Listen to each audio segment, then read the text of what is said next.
Hello, Tomie fans. We are here today with the one and only Maeby West, all dressed up, so cute. Maybe, do you want to introduce yourself? I am Maeby West. I make femdom porn that looks fun for the dom. Maybe is a pro sub, and we're going to be doing some collabs today. And Maybe's here to fulfill my fantasy of, shooting a really cute Lolita, like femboy photo set and video. How did you get into this? So I have been submissive since before I knew that was a word. I and kinky for just as long. In terms of the gender side of things, that kind of came out during the pandemic, where I found myself with lots of time and missing a lot of the connection that I used to have, and like outlet for exhibitionism that I used to get from parties in New York. And that kind of came out with me fucking around with femme fashion and kind of realizing like, damn, I have good legs, and sort of rolling with it from there. Yeah, we all did a lot of exploration in COVID, didn't we? What's your first memory of knowing that you're submissive and liked feminization? Yeah, so my first, it's actually one of the first sort of like fragments of a memory I have of anything. I was like 4 or 5 years old. And it was, I'm very imaginative. I build whole little worlds in my brain. And in this one, we were in this big, it was like a castle, like a Disney sort of like cavern-esque room, and there was a conveyor belt running along the outside of it. And on the conveyor belt were a bunch of boys lying head to toe. And the reason I remember this, or I have this memory, is the first time I ever got a boner. And I didn't like know what that meant or anything, but I had this very vivid fantasy of all of the boys on their little assembly line with their boners up. And in the middle, like congregating, kind of, having champagne or whatever, were a bunch of women. And they would come over and kind of like, pick us up. That's so cute. And that's really memory. I have no idea what they did with this, but that was, Yeah, I love that. I mean, like, it's really is like a Barbie doll, like fantasy in a lot of ways. Yeah. I always love that question because it really is like says so much about like everyone's BDSM journey as we go along. This is your first time getting this dolled up. How do you feel with the wig and lashes and nails and all of that together? So, courtesy of Bad Boy Rory, as always. I'm amazed. I feel very in my element.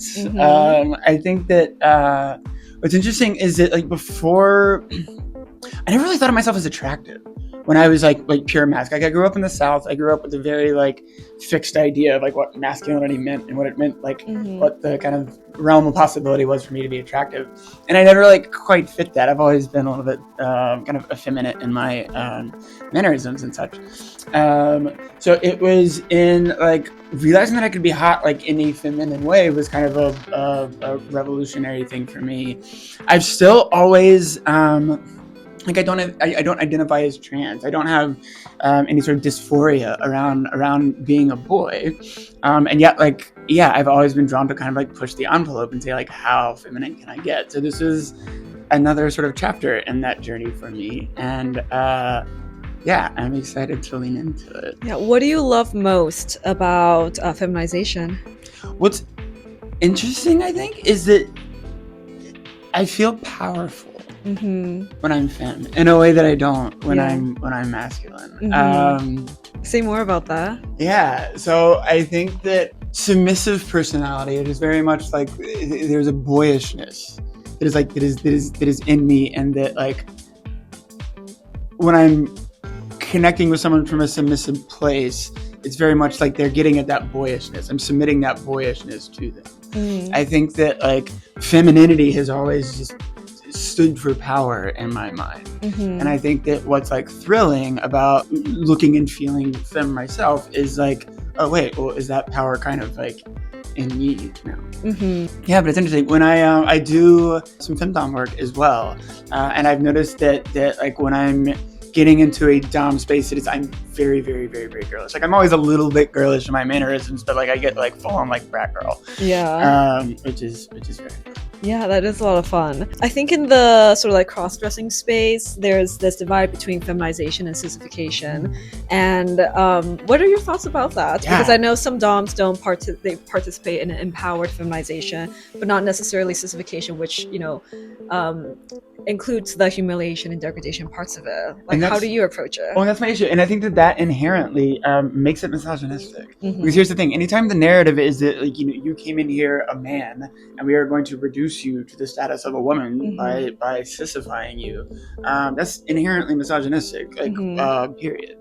And yeah, I think that narrative pervades the vast majority of porn that's out there that fucks around with feminization, and a lot of like fantasies too. So yeah, I know a lot of doms as well that just don't even want to touch that because they don't want to go down a misogynistic route, and like it's I think it takes a lot of unpacking to you know, for somebody, especially for a new client coming in. I think it would take time to build confidence in kind of where they're coming from. Yeah, I find with a lot of my clients who are or online or in person who are into sissification too, sometimes the only way for them to tap into their more feminine side is firstly through humiliation and degradation, and then they can kind of move along that spectrum of like discovering what that means to themselves. Interesting. But so like the humiliation is separate from like almost like a precursor to, it's almost like it's their only way of relating to that side of themselves initially, you know. And I've often find it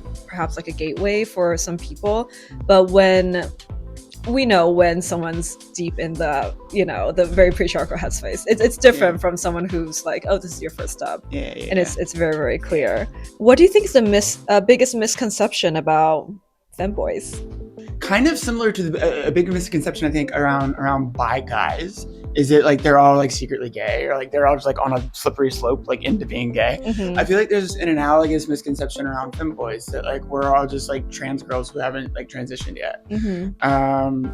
Where in my mind I think they're completely separate things. I think that like being a femboy, it's not about identity, and it's not about having any sort of conflict with my boyishness, with the fact that I'm a boy. It is like purely a presentation thing, and it's very much kind of a not political, but definitely a social thing. It's a subversive thing. I think another misconception is that I probably don't help a lot with is they're all big sluts. We are not helping with that misconception today. Only some of us are big sluts. I mean, all my favorite femboys are big sluts, but you know, my crowd is self-selecting at this point. I would love to know what makes you feel most feminine. It doesn't even have to be dress. It can be something you do, or a perfume you put on, or something you eat. That's interesting. Shaving my legs. Shaving my legs, or like specific. I'm an epilator girl, and there's something about epilating that like it hurts a little bit. It's shaving, but it's a machine, electronic, and it kind of like it pulls it out from the follicles. Yeah, it's a little thing. It's got a rotating head, and these little like teeth that literally they grab onto each hair and they pluck each hair out of your like by the root. Yeah, it's painful. It's lovely. I never use an epilator. Well, if you have like boy hair on your legs, like it's thick, and like shaving is it doesn't stick for that long. So that is like epilating. It pulls it out by the root. So like I've never my legs are never smoother than when I epilate. And there's something, it is painful, but there's something about that pain that it is like I am literally like ripping the masculinity out of my body from the root. That like it's cathartic. Yeah, something I love making my femboys do is shaving head to toe, and then you lotion yourself up, and then get like a silk sheet or like silk underwear, and like the softness of that silk is so enveloping and delicious. It's like butter all over yourself. So you should try that. I love that for myself, and I think everyone should give that a try. Absolutely. What would you say to a sub who is on their very first step of their feminization journey? Be gentle on yourself. It is a huge fucking learning process. Being femme is hard. There's a lot more that goes into it than goes into just presenting mask as a somebody with a boy body. It's one of those things that, like, everything you learn that there are 10 other things that you still have to learn, which is one of my favorite things about it.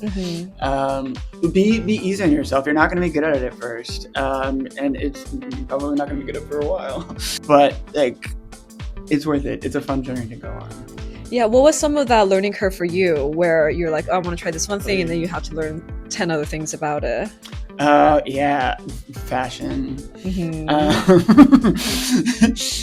For instance, like heels. Like, you know, I was like super proud. Like I wore my first pair of like wedges, and like seeing what I did to my legs, I loved it.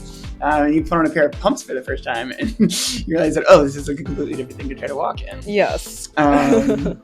Style in general is one of those things that the better you get at, the better you realize you could be at. And I'm struggling to put my finger on like specific lessons. That's the truest answer to your question. Is more that like my fashion sense started off very crude, as we all do. As we all do. And it's something that like, I look back at stuff I wore like my first year being femme, and I'm like, yeah, girl. Give us that outfit breakdown right now. What did you wear your first year of being femme? I was like too slutty in the beginning. I was like the fact that I had pretty legs was just such like a revolutionary thing for me, and I just wanted to like show them off. And I think I came to it from a standpoint of male privilege, which gives me a huge degree of safety. Like I can walk around showing more of my leg, at least in places like New York, without putting my safety in jeopardy in the way I would otherwise. I wore a lot of like very short dresses, short skirts. I think that in time I kind of came to appreciate what like volume can do for you, and what like leaving some, I'm still like just sort of dress like a slut, but leaving some to the imagination, and kind of letting people paint a picture of you rather than like the whole thing. Like that is the art of the tease. The art of the tease. Yeah. What was your first ever feminization or sissification session? It's an interesting question. I've never really done a feminization like session. It's always been like, I'm always a femboy. Like, I came here in a skirt today. Like, like that's just kind of part of who I am, and I think that like that's kind of been in the background of you know, like the context in which like all of my sessions have kind of come in. But I've never really done a feminization session per se. I can say the first scene that I did where I like really femmed it up was with my good friend Charlie Kicks, who is very like, honestly, this whole a lot about this space gives her vibes to me.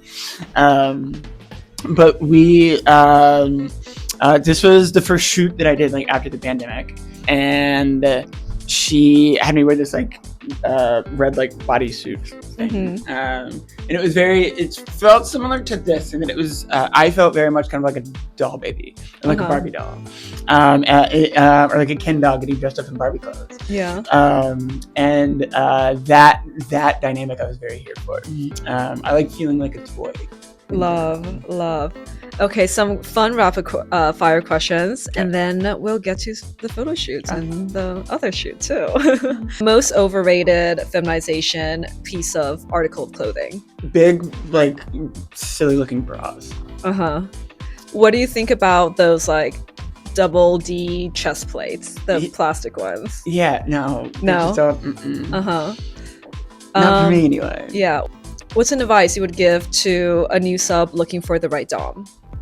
Be honest about where you are, and you might not know exactly what you're looking for. Be honest about that too. Let them guide. What's a femdom red flag that people should be aware of? When dominance comes early out of context, and like dominance and submission, like those are roles that we are talking about consenting to in a very specific context. If she's giving like super dominant, like in the DMs, like before things are, before you've kind of had that consent conversation, before you've gotten there, that's Yeah, I agree.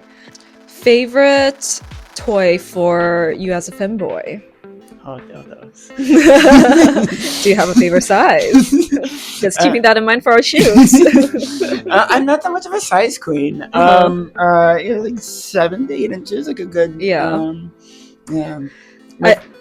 I do think like overly large dildos, I think that is overrated. Yeah. It's more for the look of it and like the fantasy of it, but in reality, like it does not feel good for both the top, like me swinging that thing, hip problems. Yeah. You know, that thing's heavy. Like getting that, trying to move that thing around all the time, too much. Yeah. I'm not here to lift weights. and for me as a bottom, aside from it just like being less comfortable, if it's like that big, it is. I would 100 times rather be fucked really well than be fucked by a big dick. And like big dick gets in the way of that. Yes. Any last thing that you would love for the Tomie community to know about you that you haven't talked about yet? Just that I'm here. I'm Maeby West. I am back in New York for the first time after being gone for a long time, and would love to connect. Yeah, connect with Maeby West. You can find him online. We'll link the socials down here somewhere in the bio, and I can't wait to get to shooting. Bye. Bye, Tomie subs.